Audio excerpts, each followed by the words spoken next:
Hello everyone, my name is Olivia Eriksson and I'm a postdoctoral researcher in cinema studies at Stockholm University. And as you can see here, this presentation that I will be giving for the Museum Without Walls online seminar is entitled The Expanded Gallery Experience, Documentation and Simulated Presence in Olafur Eliasson's Your Uncertain Archive.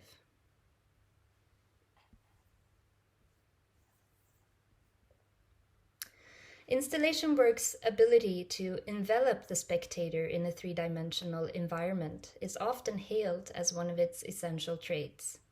As such, installation art builds on and presumes an embodied presence. But what happens when this basic premise, the presence of the museum visitor and the here and now of the exhibition space, is abandoned for the sake of documentation? What becomes of the importance of participation when these works meet new demands for accessibility online? This presentation addresses how presence and participation in contemporary installation art can be reconfigured in documentation and in online versions. Considering documentation as an essential component of the art experience, I will discuss its ramifications from an artistic as well as an institutional perspective.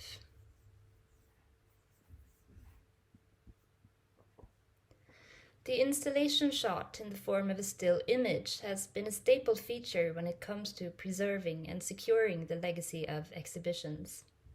Artists as well as institutions depend on such photographs for commercial purposes, but also for making sure that artworks outlive their brief realization in the gallery in the form of a portfolio or as part of institutional memory. But the moving image offers other possibilities for capturing the art experience, particularly when it comes to mediating a more subjectively invested view. In this talk, I will use internationally renowned installation artist Olafur Eliasson as an illustrative example, focusing on the repackaging of his installation works in the ongoing art project entitled Your Uncertain Archive.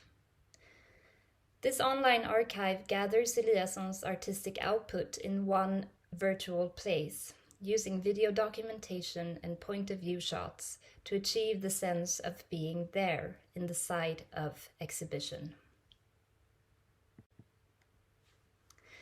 Notably, Eliasson's work is marked by a certain tendency to blur the boundaries between museum space and the outside world.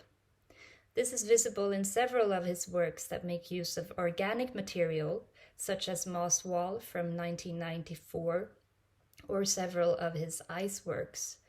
But it is even more pronounced in those installations that seem to take over the exhibition space itself in its entirety. Consider, for example, Lava Floor from 2002, or, as we can see here, Riverbed from 2014, which turned the whole south wing of the Louisiana Museum of Art into a riverbed landscape, complete with rocks, gravel, and even a stream of water.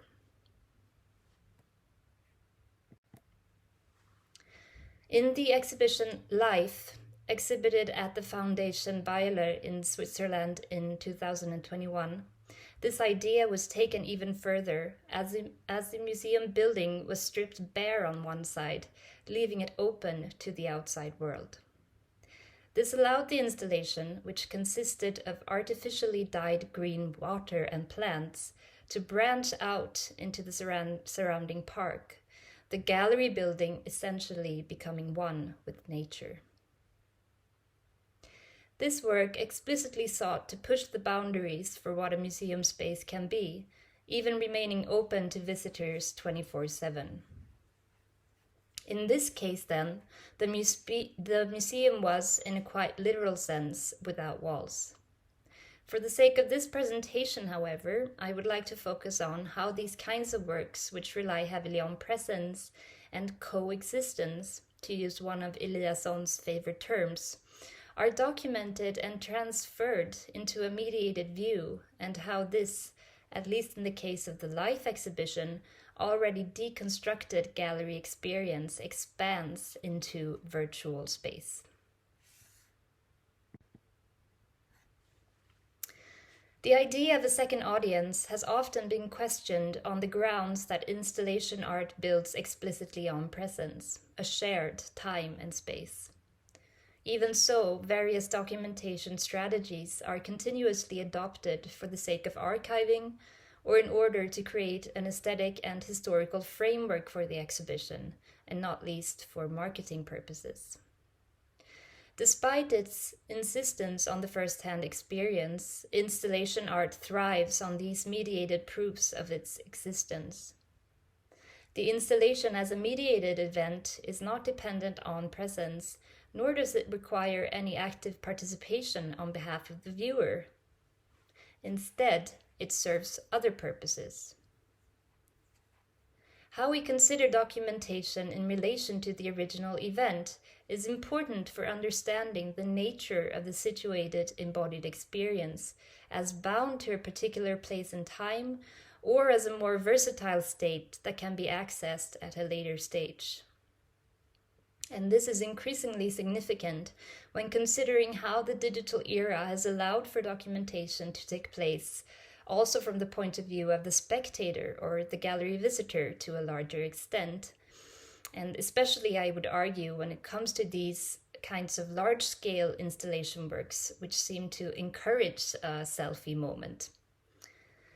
And the art institution, in turn, profits from these contributions when marketing the exhibition and its temporary hold over it.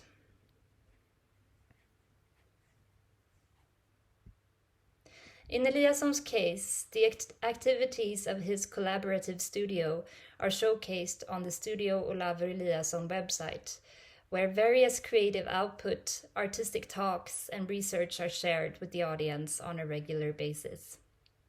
In Your Uncertain Archive, Eliasson's art forms a universe of its own.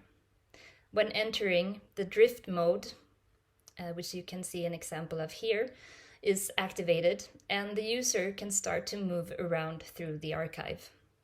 And in performing this task, it is almost as if I, the user, am operating a camera, scanning the surroundings of this virtual microcosmos of Eliasson's oeuvre by using pans or tilts. Keywords and icons drift before me, ready to unfold according to my own choosing. Alternatively, I can switch to the connections mode, which is what you see here. And here I can browse artworks by using keywords. By choosing which connections and tags to focus on, I can, at least to some degree, direct my own experience, even though the categories and connections have, of course, been preconceived. What is significant about Your Uncertain Archive is that it is also an artwork in itself. In this sense, it taps into an art historical tradition of self-archiving and listing, seen previously in, for example, Christian Boltanski's work. But unlike these previous archival practices, Your Uncertain Archive, as a digital artwork, allows for continuous updates and constant refashioning. Because it is in a state of flux, it highlights the chance encounter. It will not look exactly the same from one visit to the next. It is an archive in motion that functions primarily as a form of artistic self-representation. The institutional framework, on the other hand, is largely missing here, although the content has been carefully curated. The archive always relates back to itself and its own sightlessness. Time and space, those essential elements in installation art as an art form, lose their significance as we flip through Eliasson's artistic output spanning more than 3 decades. Chronology is not an option here. In addition, this is an individual experience, unfolding as a consequence of my own navigational strategies. As I move along, I perform my own inventory of Eliasson's career based on my personal interests. There are no co-players here and no room for coexistence. There are, however, other qualities that call for an opening up of the very idea of documentation, from a static second-hand version of the original art experience to a freestanding aesthetic object in its own right.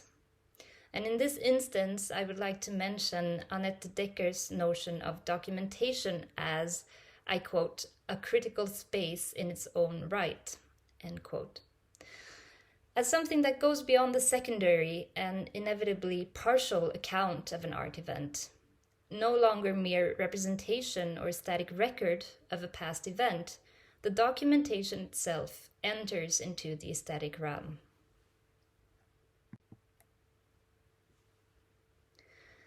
In the attempt to make up for the presence that many of Eliasson's works rely on, the standard installation shot has been complemented with video footage using innovative camera angles. Short films convey a bodily investment in the artworks and a rarely seen fidelity to the first-hand experience. Instead of capturing the totality of the installation, this footage attempts to capture a subjective encounter. For example, in a short clip documenting the aforementioned riverbed installation at the Louisiana Museum of Modern Art, the camera has been mounted on the foot of the photographer, resulting in a shaky and fragmented view of the installation. The scraping sound emanating from walking on a surface covered with stones and gravel, as well as the inclusion of a multitude of fellow gallery visitors, allows the viewer to sense the atmosphere of the installation in an embodied and indexically anchored kind of way. And moreover, it allows the user to approach the installation from an unconventional viewpoint.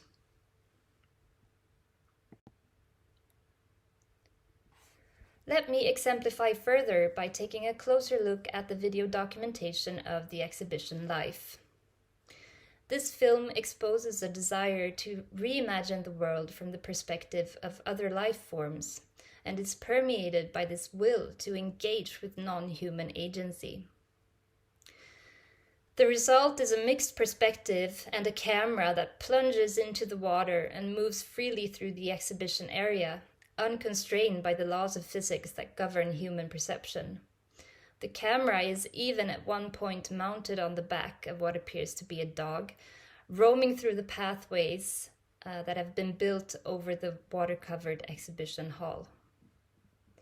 To offer a plant's view, as Eliasson suggests in the accompanying artist's presentation of the exhibition, is to take a step away from the participant-centered frame of mind that often governs installation art, and to allow for other perspectives to take center stage. This is significant given that the phenomenological framework that Eliasson's earlier works have often been associated with, and which influenced minimalist sculpture back in the 60s, typically focused on the relation between human body and artwork, relying heavily on scale. Worth mentioning here is also the masking of the artist's presentation video, which limits the field of vision, and the use of optical filters which serve to, I quote, mimic the perceptual apparatuses of other species, end quote, as the accompanying information text explains. These techniques force us to see in a different way and asks that we embrace aspects of the art experience that would have been unattainable on site. Indeed, it seems almost as if the artistic vision of this particular exhibition is better fulfilled when taking part of the documentation. It is noteworthy that an installation artist whose works have been so centered on experiential qualities devotes so much effort to capturing the essence of his installations in alternative mediated forms. Documentation, it seems, is fully integrated in Eliasson's artistic practice. On the other hand, this is in compliance with the media-saturated phenomenon that the international contemporary art world has become. As Mi-Wang Kwan noted some 20 years ago, site specificity has lost its currency as a purely geographical marker, and part of Eliasson's success is surely indebted to his ability to communicate and share his artistic vision in various channels online. While many of Eliasson's more large-scale pieces are relentlessly associated with a particular institutional site, such as the Weather Project at Tate Modern in 2003, which we see here, or his artificial waterfalls here from Versailles Palace in 2016, his uncertain archive offers a possibility to gaze beyond the institutional framework and to explore another realm of his artistic endeavor. Therefore, the artistic intentionality is highly present here. The keywords explain to the users how they should relate to the exhibited material, guiding them so that they can make informed choices when moving forward. And this is in fact not very different from the gallery experience, which also unfolds as a combination of chance encounters and direction. While there is an element of simulated presence in the films that document the installations, Your Uncertain Archive is more about carving out a space where there is room for an expanded gallery experience that reaches beyond time and space. To think of documentation along these lines suggests an ontological shift on behalf of the archival record as it moves indeterminately in between categories. When we liberate the documentary record from the constraints of its signifying object, it can become self-contained. This results in a shift in authority, whereby the original event loses its status as that which remains always slightly out of reach. Thank you.